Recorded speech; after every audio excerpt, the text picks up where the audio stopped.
Good morning and a very warm welcome to HSBC's SME Knowledge Series in association with our knowledge partner, CRISIL.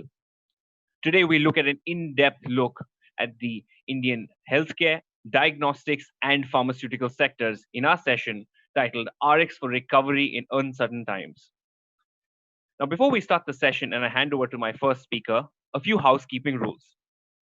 All attendee lines will be muted and video will be disabled during the session. The Q&A option on the bottom of your menu bars, whether it's your phone or your PC, can be used anytime during the session to feed in your questions and answers. This option will remain active during the entire session. However, due to paucity of time, we may not be able to take all your questions. In case we are unable to answer your questions during the sessions, please don't worry. We will make sure to reach out to you and answer all your questions post it. This session is being recorded externally. With that, I would like to introduce our first speaker for today, Mr. Anurag Tripathi. Anurag heads the Assets Division at the BB Business Banking SME sector for commercial banking in HSBC India. Over to you, Anurag. Yeah, thanks, Subhash, and a warm good morning to all the participants. Well, the situation that we face currently is quite unprecedented. COVID pandemic is being termed as the biggest crisis that has hit us since Second World War, and easily it is the biggest crisis in the century thus far. None of us were prepared for this situation. Neither the governments nor the corporates, nor even the individual citizens knew what has hit us. We have seen knee-jerk reactions and some proactive actions like Taiwan closing down its borders in December itself, and some very reactive actions like Brazil is still in some part in denial of what has hit us. So a lot of us have actually learned as we got deeper into the pandemic cycle. Is it any different in the corporate world? I don't think so. So each sector has reacted differently, and each will be charting their own path to recovery. So in this SME knowledge series, we intend to take a sectoral view to this recovery process. As some of you may have attended our last episode, which was on Indian packaged food and dairy industry. In the current episode, we will be covering a sector which, in my view, has held its own during this crisis. We have seen warriors from this sector lead the charge against COVID. It is the healthcare and pharma sector that I'm talking about. While the pharmaceutical manufacturers have made India the pharmacy of the world by supplying medicines to 133 countries during this COVID crisis. And on the other hand, the laboratories and the hospitals have actually helped us by keeping the death rate low, and they have worked tirelessly in this. So we have supplied remdesivir, the hydrochloroquines. We have sent medics to the neighboring countries. So this sector has done its bit. So in this second episode, as Subhash mentioned, it is aptly called the recipe for recovery in uncertain times. We will look at the healthcare sector in this. Well, the research is talking about positive things, but some of them are skeptical about the sector. Stock markets are definitely giving it a thumbs up. But as they say, why speculate when the experts are on board? So we do have panelists who have much more in-depth knowledge in the sector. And without much ado, actually, rather than going into the sectoral views right now, let's look at the macroeconomic view from the senior economist Deepti Deshpande from CRISIL. Let me just give you a bit of brief about Deepti. Deepti has very rich experience in the field of macroeconomic research. She has authored periodic publications on economy and policy matters. She has a very rich body of work around inflation and monetary policy. She has studied the vulnerability of Indian agriculture. She has tracked the Indian monsoons and the implication of global developments on the Indian economy. Deepti has been the part of Standard & Poor's Asia Pacific Economic Research Team. So without much ado, let me hand over the floor to Deepti. Welcome, Deepti. Thank you, Subhash, and thank you, Anurag, for setting the context. Good morning, everybody. It's a pleasure to be before you and present our views. The coronavirus shock has pushed almost all major economies into a recession, and that's threatened financial stability as well. These are indeed difficult times, unprecedented and uncertain. The scenario that we are all operating in now is one that is a trade off somewhere between loss of lives and livelihoods. Days to come will bring several key changes, in our opinion. The way in which households and firms spend, access services, save, and also invest. One key definite change that we see coming in the forthcoming quarters is that the role of the government in driving growth is going to inevitably rise. If we move on to the first slide, you'd see India started off on a very weak note. Our ability to brace the crisis was low, and hence the impact on India is seemingly greater. In the base case, we expect GDP to fall 5% in the current fiscal. The nationwide stringent lockdown in April and May, periodic outbreaks in key metros, and tightening of social distancing norms have all taken a toll on economic activity, the costs of which are much higher than what we anticipated. The sore point for us is that fiscal support is also quite small. So our ability to catch up to trend in the coming years is low. We estimate this loss of not being able to catch up to trend at about 10% of GDP in real terms over the next 3 to 4 years. A bigger challenge compared to other countries is that our immunity was low when COVID struck us. Consumption was weak, private corporate investment was also weakening, the financial sector was under stress, and government finances stretched. Finally, despite several stimulus announcements, risk aversion in the economy means that lenders have been wary of lending until there's visibility of A, demand revival, and B, assurance that money lent out will be paid back. All this has led to financial conditions staying relatively tight despite several easing measures by the RBI, and demand conditions staying weak because fiscal stimulus to really pump up growth and pump up demand has been low. Overall, therefore, policy impact on growth so far remains relatively blunt, except in pockets. Moving on to slide 2. All of these estimates are basically dependent on 2 or 3 key assumptions that we look at. Number one, that the pandemic peaks out somewhere in the second quarter, that is the ongoing quarter, and there is no second wave that's seen. We are also assuming another fiscal stimulus to the extent of about 1% of GDP that comes through towards Q2 end or maybe even Q3. The third and most important assumption is that of a normal monsoon that supports the rural economy, especially states where agri share in GDP is higher and non-agri activity is relatively more hit due to COVID cases. Of course, there are risks to this forecast.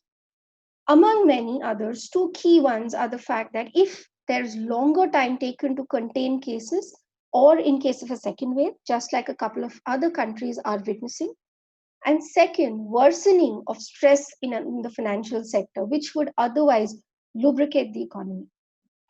Overall, we expect Q1 to be worst hit and a mildly positive growth outlook from Q3 of this fiscal onwards. Again, we believe manufacturing could revive faster, while services will definitely lag.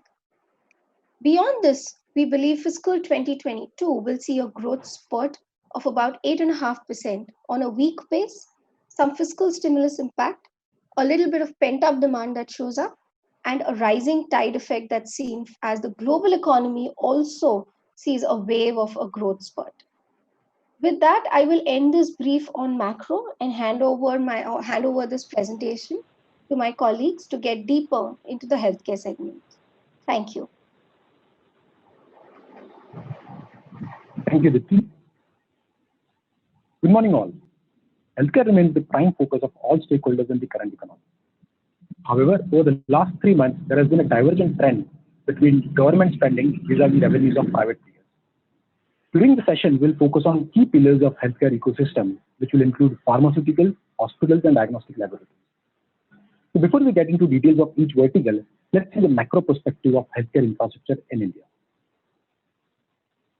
In this slide, we have compared India vis-a-vis some of the global peers. So let's begin with the first parameter, which is availability. In this, we have compared India's position vis-a-vis other developed and comparable developing nations on three aspects, which is number of beds, number of nurses, and number of doctors per 10,000 population. As can be clearly seen, India lags behind other peers significantly on all the three parameters. To give you an example, in case of India, number of beds per 10,000 population is estimated to be at around 13, while the global median recommended by WHO is somewhere around 27. While steps like increasing number of AIIMS and increasing number of medical institutes are in the right direction, however, we believe that the gap is quite wide to be filled in the short to medium term. Second parameter, which is important to note from the overall healthcare spend perspective, is the total healthcare expenditure as a percentage of GDP, as we have shown on the second part. As you can see, India lags significantly behind some of the developed nations and comparable developing nations. Also, within THE, that is the healthcare expenditure, what is important to note is the proportion of out-of-pocket expenditure as a proportion of THE. As can be clearly seen, India has the highest proportion at 65% compared to a significantly lower number in some of the peers. Now, while the steps like Ayushman Bharat, which will increase number of beneficiaries as well as the coverage per family, is in the right direction, however, the gap will be filled over a long term compared to the current level we are. Definitely because of the government impetus towards increasing the penetration of healthcare, the overall spend on healthcare is likely to rise in the medium to long term. The third and the important aspect which will connect all the three verticals of healthcare system is the awareness. In this part, we have compared the percentage of deaths on account of non-communicable diseases. While the developed nations have almost 90% of deaths on account of NCDs, India has almost 63%. But what's alarming is the rising trend in this lifestyle-related diseases, as we have shown on the right side. As you can see, between 2010 and 2016, number of deaths on account of these NCDs, be it from respiratory, diabetes, cardiovascular, or cancer, they have gone up. And hence the focus of hospitals in tertiary or quaternary care facilities, in diagnostic, the increasing penetration or focus towards preventive care, and in case of pharma, the chronic therapies is very vital. So before we get into the details of each vertical, let's quickly compare them. As you can see, FY20, the growth across all three verticals were healthy. However, we believe that recovery in hospitals and diagnostic will take longer compared to pharma. Please note that these numbers are at an industry level for hospitals and diagnostic, which also includes spending by government. On a private sector, we estimate decline at an overall annual basis, as we will see in subsequent slides. Also, we believe that the recovery will be faster in case of pharma, as we have already started seeing that trend, and we will see in the subsequent slides. Coming to the trade part, we have a very high dependency on China, especially on the imports of APIs, and we'll touch base on it in subsequent slides. Compared to that, in case of hospital and diagnostic, trade dependency is relatively lower. Coming to the share of SME, because of the fragmented nature of the verticals like hospital and diagnostic, the share is higher compared to the moderate level in case of pharmaceutical. Also, with the fact that higher share of SMEs and a significant decline in revenues, especially in Q1, and likely pressure in Q2 also, we believe that the impact of COVID on MSME will be higher in hospital and diagnostics compared to pharmaceutical. So with this, let's begin our detailed discussion on each vertical. Starting with pharmaceutical. We estimate pharmaceutical industry to be at around 2.8 rupees trillion as of FY20, with 50% contribution of domestic formulation market, with the rest of 50% contributed by exports, including bulk drug and formulation. Now, if you see the growth rate between FY15 to FY20, the growth was almost 9 to 10, but over the last 2 years, the growth was relatively better. This is on account of the fact that prior to FY19, the domestic market had headwinds with regards to supply disruption caused by GST, and on the US market, the pricing pressure was higher, which abated in the last 2 years. We believe that overall pharmaceutical growth will be in the range of 7 to 9% in FY21, and it will recover quickly to 9 to 11% in FY22. On the right side, we have shown a breakup of exports, which is led by formulation exports to regulated markets, followed by formulation exports to semi-regulatory market, and almost 20 to 25% of exports are from the bulk drug exports. So let's deep dive into the domestic trend. As can be seen, barring the 2 years, FY14, where there was a price control regulation which came in, and in FY18, where there was a supply-led disruption, the other years saw a healthy growth of domestic pharma. We believe that with Q1 getting impacted, especially on the acute side, the growth will moderate to 5 to 7% in FY21. Also, it is important to understand, which we have shown on the bottom left graph, the growth in the industry was led by both volume as well as pricing in the last couple of years. And with volume coming down, especially in Q1 of FY21, we believe that growth will moderate to the range of 5 to 7%.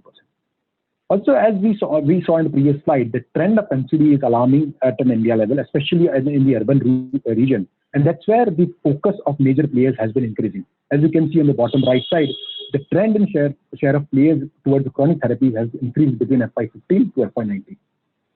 So let's deep dive into each vertical separately in the next slide. Acute therapies form almost 59% of overall domestic formulation market, with chronic forming the rest of 41%. In this graph, we have shown the trend of key 5 acute therapies over the last 8 months. As can be seen, between November 19 and March 20, the trend of YOY growth across these 5 therapies was almost stable. With lockdown in April and May, we saw significant decline in these two months on account of closure of many small clinics, significant reduction in OPD footfalls, and many hospitals seeing a significantly low occupancies, as many patients deferred elective surgeries. We saw some uptick in the initial weeks of June. However, on the other hand, if you see the chronic trend, which we have shown in the bottom graph, the trend between November 19 and Feb 20 was almost stable, with a significant surge coming in March, where panic buy kicked in, and there was inventory pile up by the buyers in order to ensure the enough supply during the lockdown. Again, during the lockdown months, April and May, we saw muted growth, with recovery coming quickly compared to acute therapies in case of chronic in the first 3 weeks of June. So having spoken about the domestic market, now let's go to the interesting topic of which is topical in nature in current environment, which is vaccine development. Now, vaccine investment and interest level are at all-time high, considering the penetration and the widespread nature of the pandemic. World level, almost 125 plus players are in various preclinical stages, with 20 plus players having started various phases of human clinical trials. If you see the global perspective of vaccine market, which we have shown in the left bottom graph, while the share of vaccine market is just 5%, the sheer volume of $30 billion is quite a big opportunity. Also, these numbers are of exports at a global level. And if I compare the contribution of India, which is shown in the middle graph, India's overall vaccine market is to the tune of $1.2 billion. While the share again is a 3% of total pharma market of India, the potential it opens up under the current situation is a humongous. Also, from the vaccine perspective, as we can see, 2/3 of our vaccine are exported, especially to low and mid-income nations. Almost 40% plus of our exports is to UNICEF. On the right side, we have shown a couple of trends which are we have collated from our industry interactions as well as from publicly available information. There are players who are in various stages of development for vaccine. Also, these players, either they are venturing on their own or have formed a JV with global experts in order to ensure that the opportunities are explored as quickly as possible and to be on the best effort basis. Now, what is important to understand here is that while we have a capability and skill set, what remains uncertain at this point of time is the scale of development, price point of the development when the vaccine comes out for commercial sale, and to what extent the launch can be happen. I mean, what timing the launch can be seen. So while these questions still remain, what is clear is that the opportunity that will open up for the domestic manufacturers, either in terms of development, either in terms of distribution, that's humongous compared to the current base of vaccine market in India. With this, now let's explore the opportunities on the export part. In this graph, we'll compare 3 buckets, which is bulk drug export, followed by formulation to regulated market and formulation to semi-regulated market. As you can see, bulk drug exports are to the tune of $4 billion for India. While in global trade, we have 11% market share in volume terms, we have stiff competition from China. Also, from our export revenue perspective, we have almost 51% of our exports to semi-regulated markets led by Asia and Africa, and almost 49% to regulated markets led by Europe and US.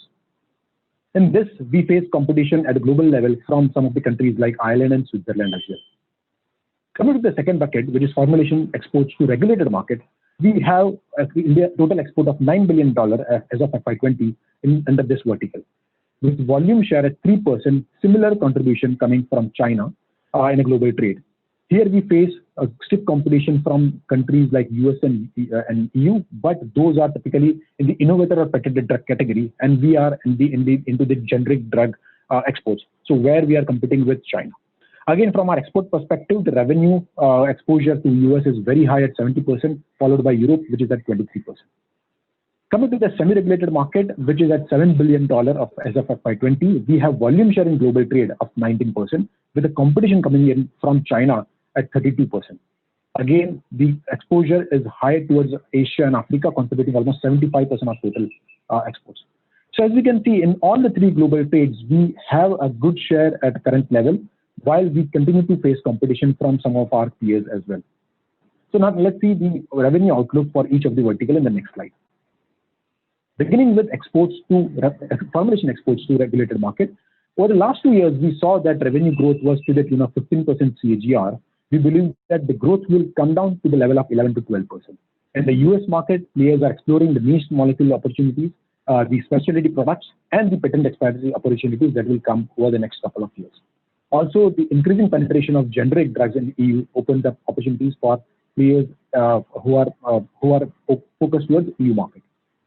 Coming to the formulation export of semi-regulated market, where the growth was in the range of 7% in the last 2 years at a CAGR level, we believe that the growth will come in the range of 5 to 6% CAGR over the next 2 years. Again, the players are focusing on new launches and institutional sales in geographies like Asia and Africa, with new geographies being explored for again generic drug penetration. Coming to the bulk drug export, which we believe has a better potential in current dynamics at a trade level and a global perspective, well, some of the global peers will explore geographical diversification of supply chain away from China. Hence, we believe that while over the last 2 years, the growth was in the range of 4 to 5%, the growth in the next 2 years is estimated to be in the range of 6 to 7%. So it is imperative to understand where India is positioned vis-a-vis its dependency on global trade, especially from China. As you can see on the graph on the left side, we have shown overall import dependency from various countries for bulk drug imports. And can be clearly seen we have a very high dependency on China, both in terms of value as well as volume. If we compare key APIs, which we have shown on the right side, these are the top 5 APIs where 80% of overall bulk drug imports is dependent. We have a very high dependency on imports from China. As you can see, almost 50 to 80% of our dependency for these APIs are from China. So this brings us to a very interesting question, and which again is discussed in public domain, about a scale of dependency and the price point of dependency from China. So if we have to explore the option of becoming self-dependent on bulk drug availability, or explore other options of sourcing away from China, so what are the options available? One, in terms of scale, and second, in terms of pricing. The reason we have very high dependency, first of all, is the price point at which the procurement happens from China. Definitely the price point that the procurement can happen from China is at least 20% cost effective compared to the other sources on account of economies of scale the Chinese players have developed over the last couple of years. So if we have to explore the other options, the opportunities can come if we explore sourcing from Italy, US, Indonesia, or Singapore. But again, the question remains, to what extent the quantum can be replaced and at what pricing? Again, if we explore the other channels of procurement, the pricing cost effectiveness may not match. Hence, it is imperative to understand the government action which came as a right step in the right direction, and we believe that it has a potential to support the overall manufacturing of bulk drug in India over the medium to long term. Hence, the scalability remains monitorable, but at the same time, ramp up in production of fermentation-based key starting material needs to be focused over a medium to long term. With this, let's look at the opportunities and risks we have on the US market. On the left side, we have highlighted opportunities that the players have been exploring over the last couple of years. As you can see, while the under filing have remained stable over the last couple of years, under withdrawals have significantly gone up. As you can see, between 2014 and 17, the annual, on an average, the annual under withdrawals were in the range of 230. That has gone up significantly in 2018. This clearly indicates a bit in pricing pressure as players move out of the market if they find that product portfolio unprofitable. This also opens up opportunity for bulk drug generic players who have economies of scale in manufacturing in this US market. Also, the second point, which we have highlighted in the bottom graph, is the 505(b)(2) filing. Clearly, the share of Indian players and the quantum of Indian players is going up as players are exploring more opportunities towards specialty products or niche products, and also are exploring opportunities which will come on account of patent expiry. But as can be seen, the regulatory risk remains, and we had seen that in 2019, number of warning letters were one of the highest in the recent time. But we believe that on account of experience the players have gained, the players are better equipped in current situation to ensure the actions are taken in adequate time when the warning letters are issued. With this, let's focus on the impact the current dynamics will have on SME players. So clearly, as we can see, the highest impact that SMEs will have will be on account of one, raw material availability, and second, once the raw material is available, the cost of raw material. We clearly witnessed that on account of two factors: the demand side disruption, which was created during April and May, and supply side disruption, which was created on account of reduced supply from China. In many cases, the shipment did not come on time. Both created inventory mismatch for many SME players. In many cases, the inventory increased significantly as the player wanted to ensure availability of output when the demand comes back. At the same time, on account of disruption at China's manufacturing base, the raw material cost has significantly gone up. In many cases, the raw material has gone up beyond 20%. Also, it is important to know that raw material cost for many of the formulation manufacturing, where the pricing comes under the price regulation, also have gone up. This will definitely impact the margin of players. So as we have shown on the right side, the players having higher export potential are likely to have moderate impact, while the players having a significant focus towards the domestic market will have a higher impact on account of current disruption on the demand side.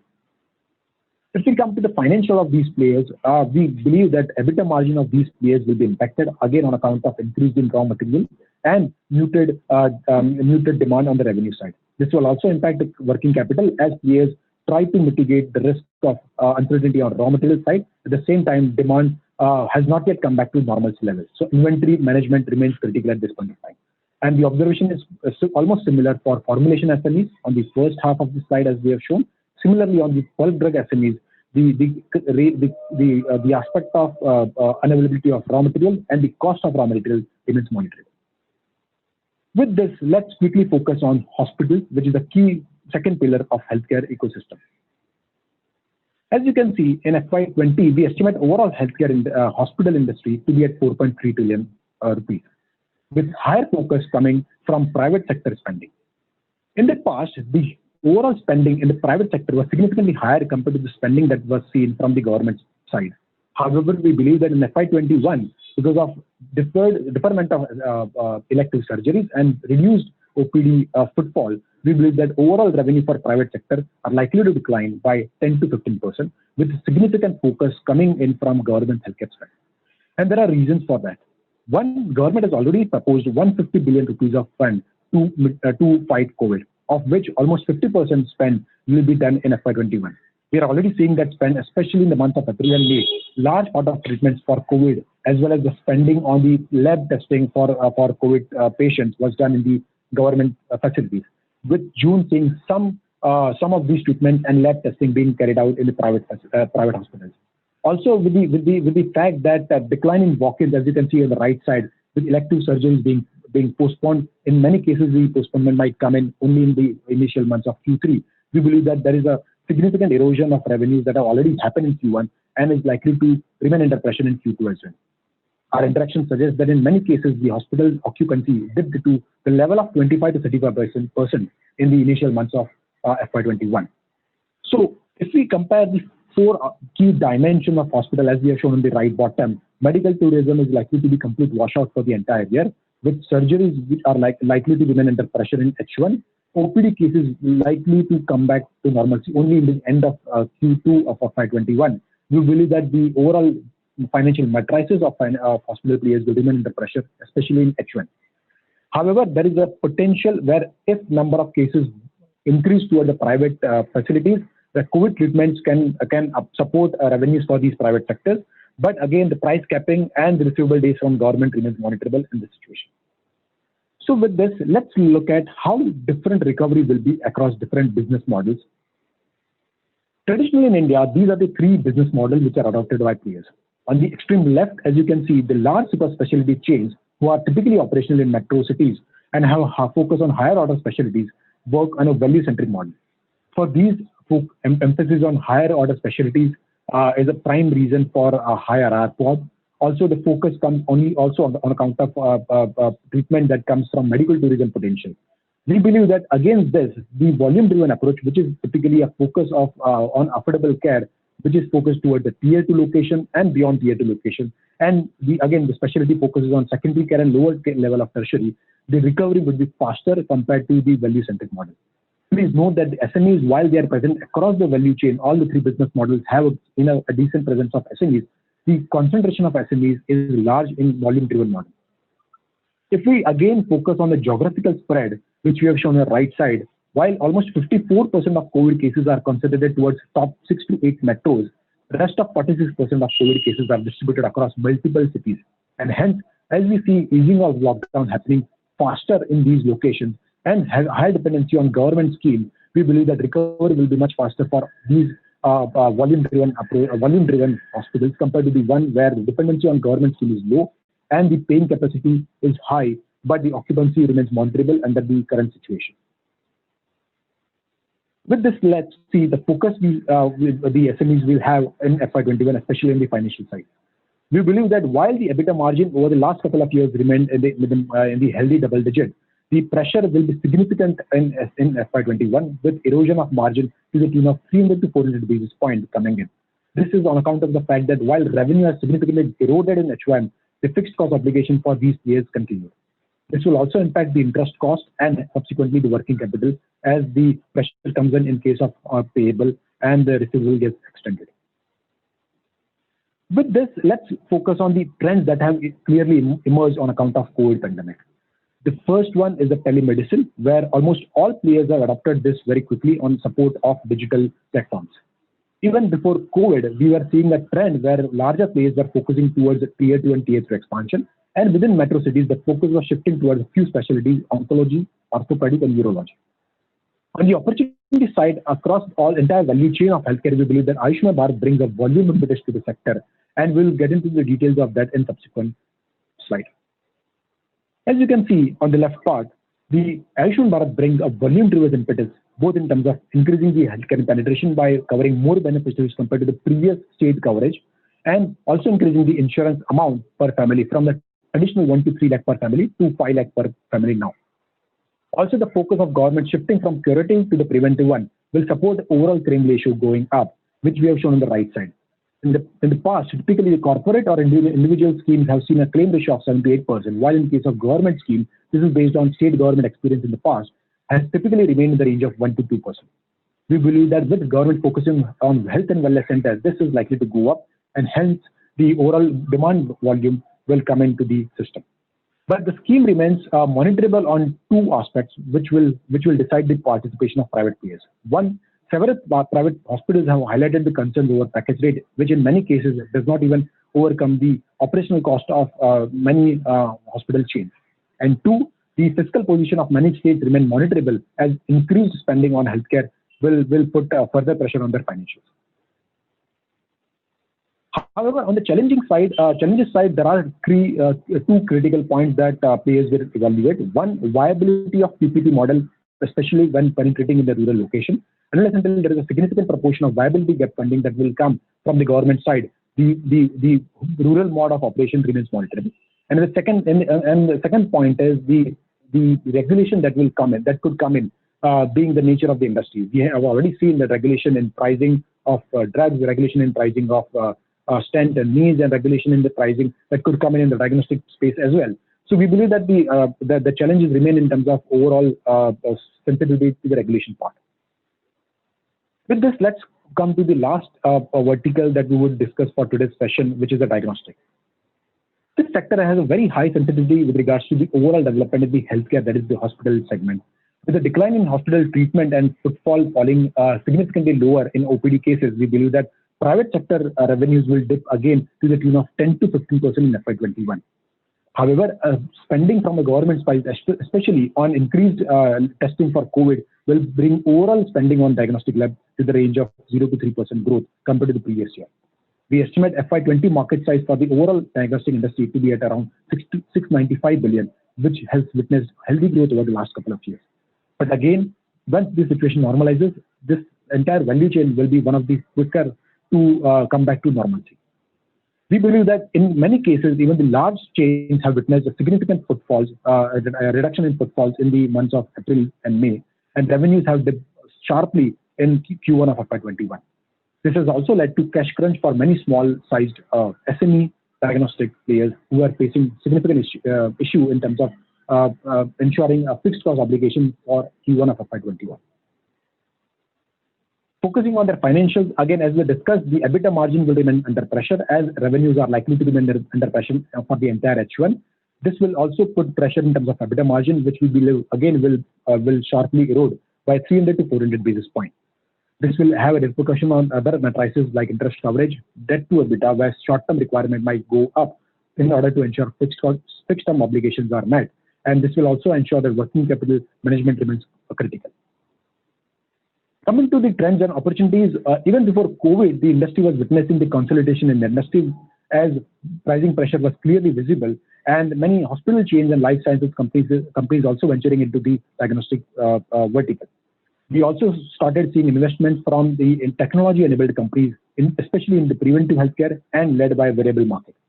Opportunities, as we discussed in case of hospitals, continue to be led by rural penetration, where government focus through health and wellness centers come in. And lastly, challenges continue to remain as regulatory risk via price capping remain monitorable, especially with the adoption of essential diagnostic list in India. With this, we end our presentation on healthcare system. Now we'll hand over to Subhash for Q&A session.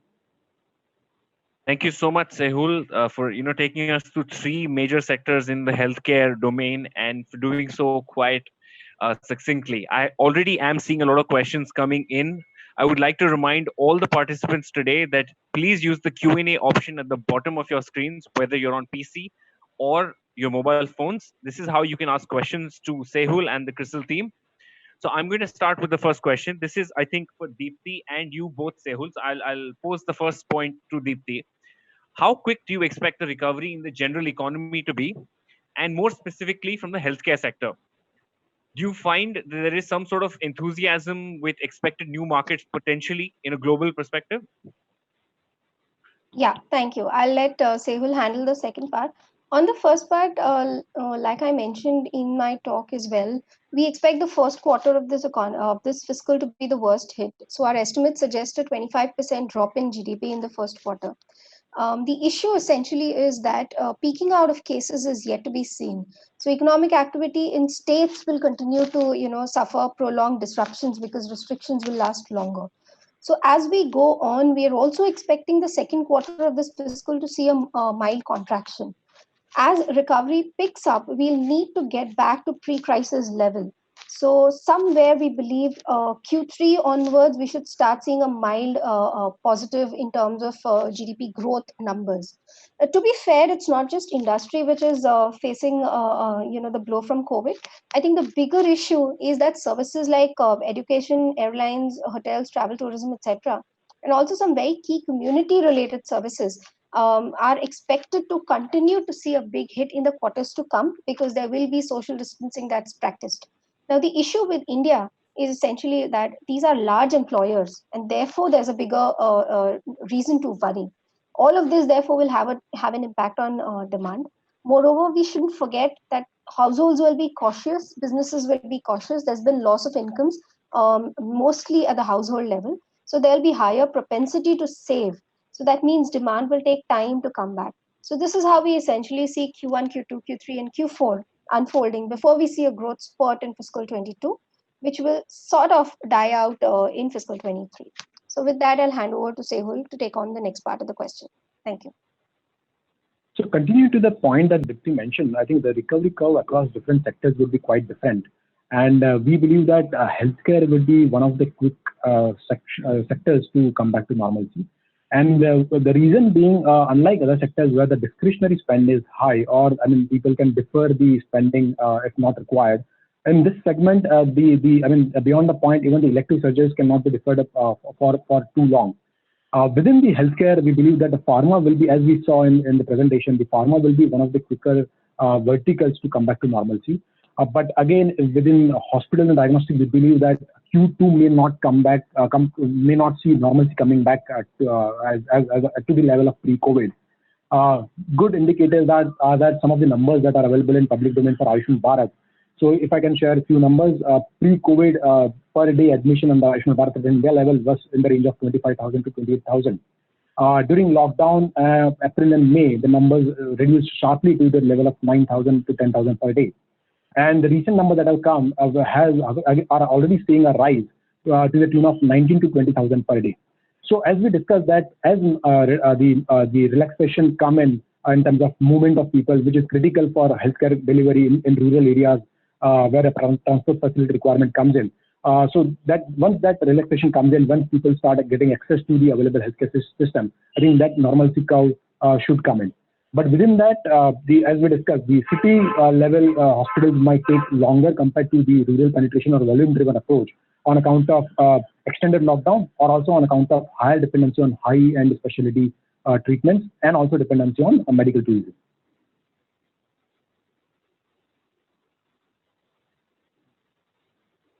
Thank you both, Dipti and Sehul. I'm going to move on to the next question quickly. Now, what do you think about global businesses relocating to India? Like, while we expect this to happen, say from a, is it a short term, is it a mid term, or is it a long term possibility? And what are the opportunities for Indian healthcare in general from this perspective? Right. So definitely there is a keen interest that we are seeing where players over a medium term would explore opportunities of diversifying their supply chain. I would say it is not a short-term view. It has to be a medium to long-term view where your ecosystem has to ensure that large-scale economies of scale are achieved. There has to be continuous support. We are already seeing a step in the right direction where development from government has come in, where the support in terms of ensuring or encouraging the bulk drug manufacturing in India has been initiated. But the continuous thrust in terms of incentive for these players, the sharing of cost with the economies of scale should come in. And that requires the effort of government and private players over a medium term. So definitely that opens up opportunities for Indian players. But I would say that would explore the medium term opportunities and may not result in immediate gain for these players. Okay, thanks. Now, thinking about international markets. Now, if we want to decline our dependency from China, how can we maintain the same cost effectivity point on general healthcare and affordability, considering we're such a large market? So again, I will connect that to the economies of scale. The reason it's not that we never had a manufacturing facilities in India for API manufacturing. The reason many large part of our procurement shifted to China is the economies of scale. And as we discussed, that the price differential is upwards of 25%. So in many cases, until that scale of economy is achieved, which only comes through the incentive that the government can give, the private player and economies of scale that can be achieved, and a sharing of cost that can be achieved. So if we continue emphasis on each of them, the dependency on imports can be reduced. It's not that availability of raw material is not there. The cost is also important to look at from the overall viability of the entire value chain. So that I think the second leg is more important compared to the sheer extent of availability of raw material. So there, again, the steps from the government are in the right direction, but continued emphasis and a medium-term development will remain monitored. Okay, thanks. Now, moving on from our question two, there's a sort of expansion of it from one of our customers here. Would you expect some of the bulk and formulation drugs business that is currently with China to move to India? Do we have the capabilities currently? If not, what can we do to absorb this? So definitely we are exploring the options. So on bulk drug exports, we are definitely the players are definitely trying to explore those opportunities. And within the formulation also, players are, while they continue to focus on the generic formulation market, especially into the regulated segment, the focus is also shifting towards moving up the value chain. So as we saw, with increasing opportunities on patent expiry, with increasing filing of players on 505(b)(2), where the players are exploring the higher margin business, either in terms of niche products or specialty chemical, specialty product, complex generics, or patent expiry opportunities that would come in. I think that is an opportunity that players are already exploring. And once those success comes in terms of getting approval or getting a right fit in terms of pricing, there is a potential for Indian players to position well. We are already in a good position in regulated markets, as we saw in the presentation. Okay, thanks. Continuing with the theme of bulk drugs, I have one more question, which is how do you see the PLI scheme for bulk drugs from the government of India for MSMEs shaping up? So that again, as I said in the previous set of questions, it's a step in the right direction. Right now, the dependency continues to remain both in terms of quantum and in terms of available pricing at which the prices are being shared by the Chinese exporters. But again, from the dependency perspective, the scheme will support the medium-term manufacturing in India, but and the pressure on the short-term are likely to continue. Okay, I've got one more question coming up, which is, what are your projections on how COVID-19 vaccines, from a contract manufacturing perspective, will impact industry revenues?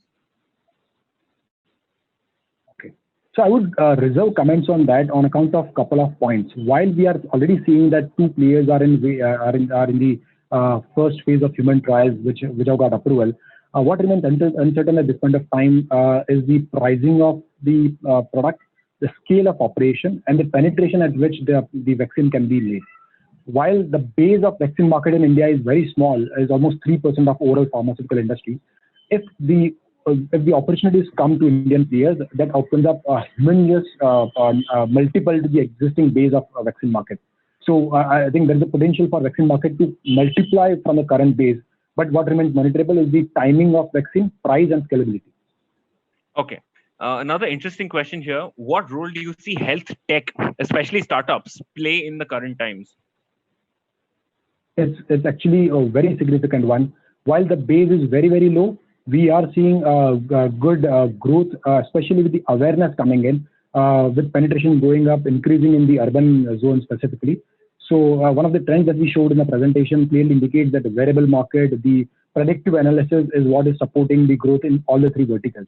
Especially these large players are exploring the opportunities where predictive analysis can be done, the support that can be obtained from a digital records of patients, the monitorables that can be fetched and can be communicated to the medical professionals. I think there is a humongous potential for the segment.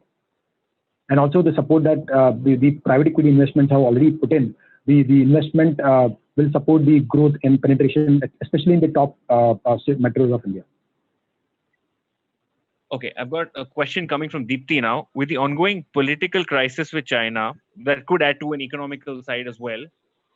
There could be potentially higher import duties from China. How do you see this affecting our economy from a growth perspective as well as exports, especially for raw materials, considering APIs are part of the whole thing? Right. See, some sort thawing of the standoff between India and China has been seen recently, but yet relations we know are really not improving.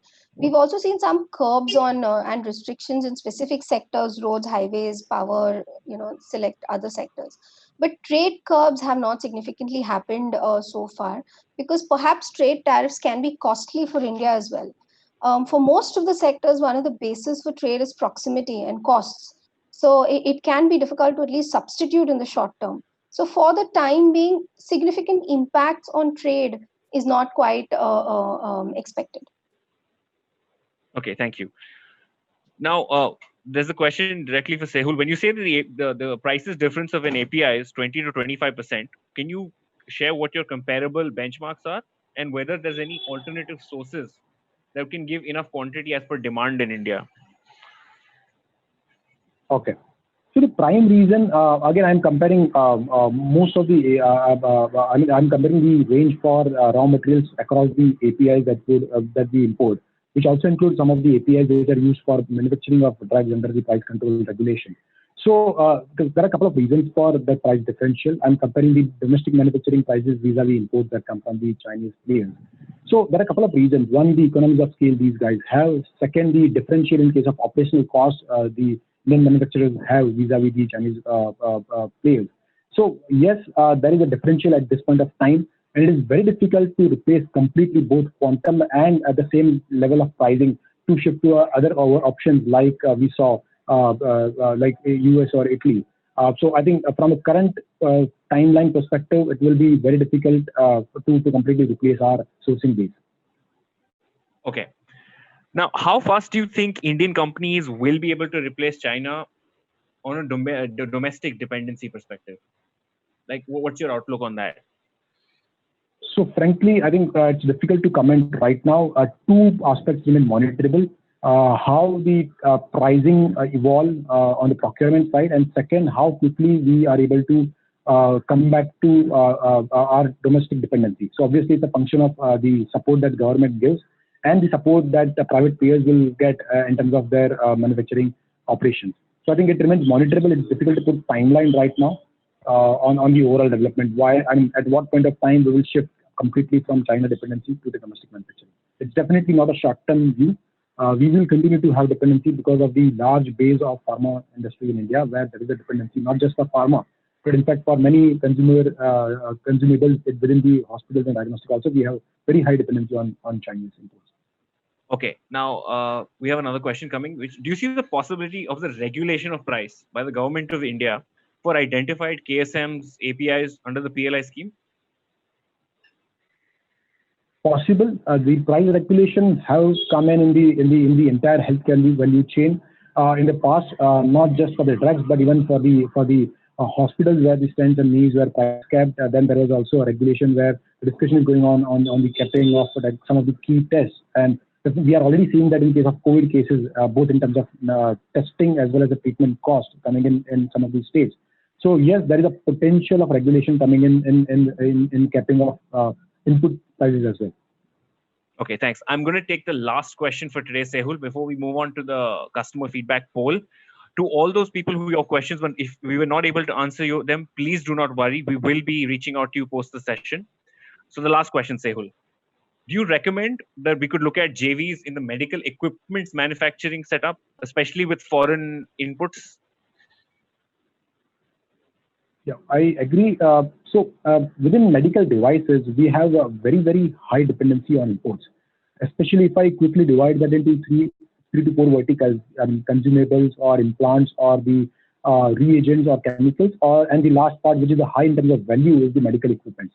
And there we have a very, very high dependency on our imports. So yes, while the players many hospitals are exploring the options of having a JV with the counterpart where the sourcing can be done at a large level, at a group level. I think the manufacturing JV remains monitorable because we currently do not have a very high base of manufacturing in India, especially on the high-end medical equipment side. Thank you. Thank you so much, Dipti, and thank you, Sehul, for those quick-witted answers. And it was really a pleasure to hear your entire session. I now move on to the poll. We would request all participants. You will see a poll being launched on your screens. There are just 3 questions.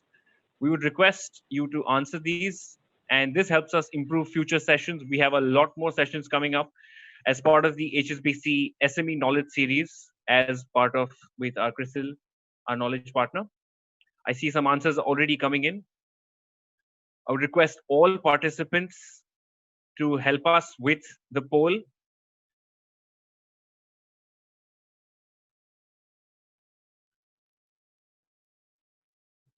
While our customers and participants answer the poll, please let me remind you that post the session, in the coming days, we will be sharing the presentation that was presented today. We will be sharing a podcast, which is a 6-minute or 7-minute short audio version of the session. We will be sharing an infographic, which gives you a snapshot of the session. And we will also be answering your questions that we were not able to take today.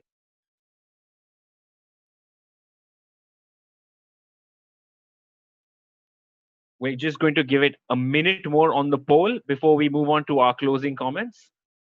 I would request all participants who have not yet polled or voted, please do help us with your valuable views. This helps us improve our sessions in the coming days.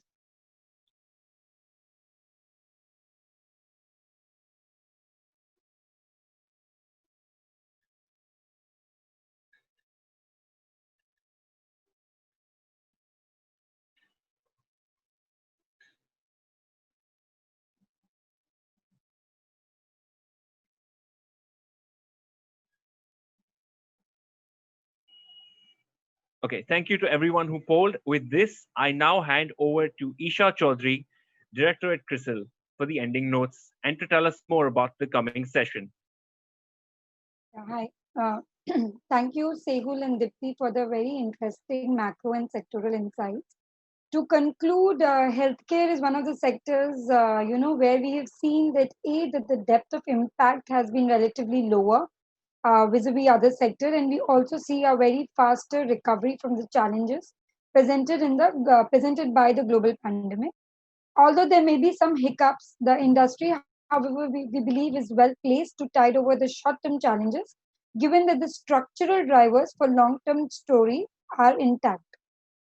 Renewed government focus on bulk drugs, opportunities for improving domestic manufacturing, and India's capability in supplying vaccine to the world will potentially emerge as the bright spots for the sector. As also mentioned in the presentation, several Indian players are at the forefront in manufacturing the COVID-19 vaccine, which again can be one of the potential growth spurt that we will see in our healthcare space. On the bulk drug front as well, the industry acknowledges its dependence on China, but we are also aware of the fact that with continued support from the government, we'll be able to be self-reliant over a period of time across the supply chain. India now has the opportunity to establish and grow its strong footing on the global market as customers are looking at securing their supply chains and exploring geographical diversification as well. On that note, I would like to thank you all for joining today. Thank you, Isha, and thank you to all the customers who have taken your valuable time to spend with us today. Please be tuned in to HSBC social media, and we will be mailing you all these resources that we spoke to you about before. Thank you, and have a great day. Stay safe and stay connected with us. Thank you so much.